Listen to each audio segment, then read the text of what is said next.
In the sprawling, restless heart of Ibadan, Nigeria, a city alive with noise, dust, and pulse, there existed for years a shadow so dark that people whispered his name only when the sun was high. By night, that name became a curse, a warning, a presence that seemed to seep out of the narrow streets and ancient alleys. His name was Kazim Adeyemo, though most simply called him the Terror of Ibadan. To some he claimed he was a chieftain of the Ujua People's Congress, a title that gave him both influence and fear, but behind that mask was a man who seemed less human and more like a walking embodiment of chaos. It was said that he killed more than 50 people between 2005 and 2006, though many swore the number was far higher.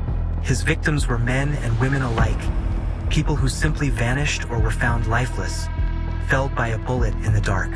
To others he was a kidnapper, someone whose reputation for snatching people off the streets became a living nightmare, especially after the story spread of a child ripped from its mother's arms, allegedly for ritual purposes. For the people of Ibadan, fear was no longer an emotion. It was the background music of daily life. Rumors about Adeyemo had been growing for years. Residents of Orita Apirin, Idi Arir, Bear, and Mapo whispered about him the same way one speaks of a legend. Someone untouchable, someone beyond the reach of the law. The police had been tracking him since the year before, but every time they closed in, he slipped away like smoke. Whether he had lookouts, supernatural luck, or simply a ruthless instinct for survival, no one knew. What they did know was that whenever bodies were discovered, shot, abandoned, sometimes missing for days, the same name floated back to the surface. Adeyemo, a man some believed could not die. One of the first stories that truly shook the city took place in July 2004, before his reign of terror peaked. At Mapo 3 All, in broad daylight, shots rang out as Adeyemo's men attacked the area. They didn't aim carefully. They didn't threaten first. They fired wildly, like they wanted the crowd to scream. Among the victims was a young man named Cameru Ambaliyu, who had been sitting quietly in his shop when a bullet tore through his right leg. Infection set in and the leg was amputated. For years afterward, Cameru said, "He made me a disabled person, yet even then, even after so many attacks, Adeyemo walked the streets. People recognized him, but nobody dared confront him. Some believed he had protection. Others thought the police were too afraid or too underpowered to take him on. The idea that one man could hold an entire city hostage became a strange, terrifying reality. Then came Sunday morning, April 9, 2006, the day the spell finally broke. It began quietly, like any other day, but fear soon spread through the Alami Academy area. A man had been murdered at around 7:30 a.m., shot dead in the morning light. Witnesses did what they had done so many times before. They whispered the same name, Adeyemo. But something was different this time. The family of the murdered man did not stay silent. They sent word to the police, delivering the kind of tip-off that officers had been waiting for. Adeyemo was close. He was careless. Maybe he believed he could not be touched. Or maybe he thought the fear he had built was enough to keep everyone at a distance. Whatever the case, his luck had finally cracked. Around 9:30 a.m., officers from the Special Anti-Robbery Squad located him.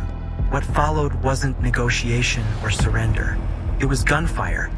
A sudden eruption of bullets between police and a man who refused to be captured alive. Witnesses later said that the shootout seemed unreal, like a scene torn straight from a gritty crime movie. Adeyemo fought as if he truly believed he was invincible. But even legends bleed.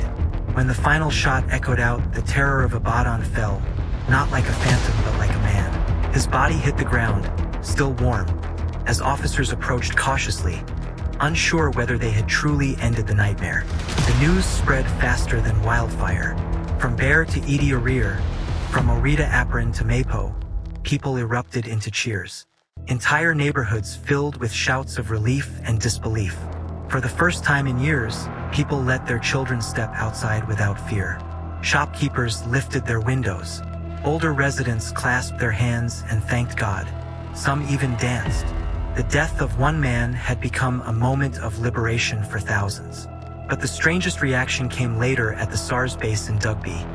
where hundreds of people gathered in front of the building, pushing and pleading to see the body with their own eyes.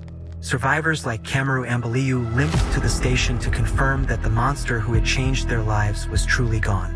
It was as if everyone needed proof, physical proof, that the man who had haunted their nights was really dead. Inside the building, officers confirmed what the crowd desperately needed to hear.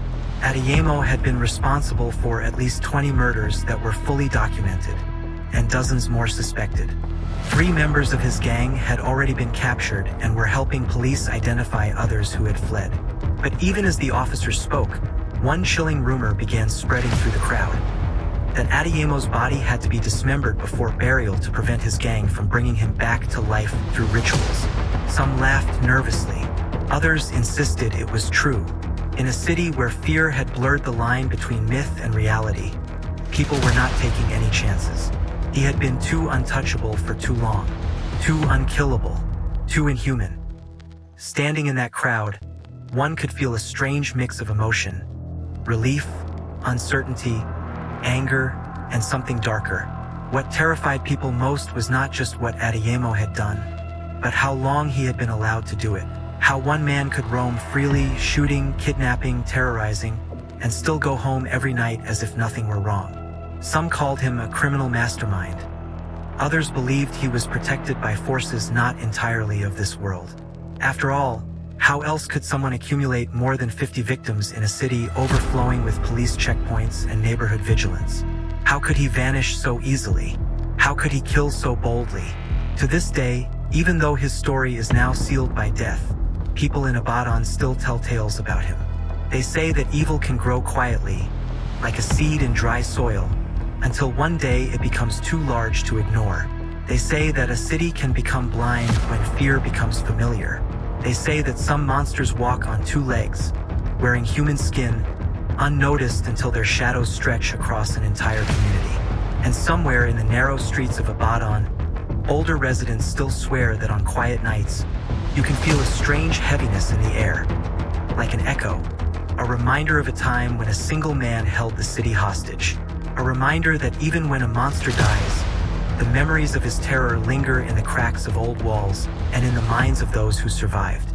Because the most frightening stories are not the ones told in movies or whispered around campfires. The most frightening stories are the ones that actually happened. And the story of Kazim Adeyemo is one Ibadan will never, ever forget. Subscribe for more unbelievable, dark, and shocking true stories from around the world.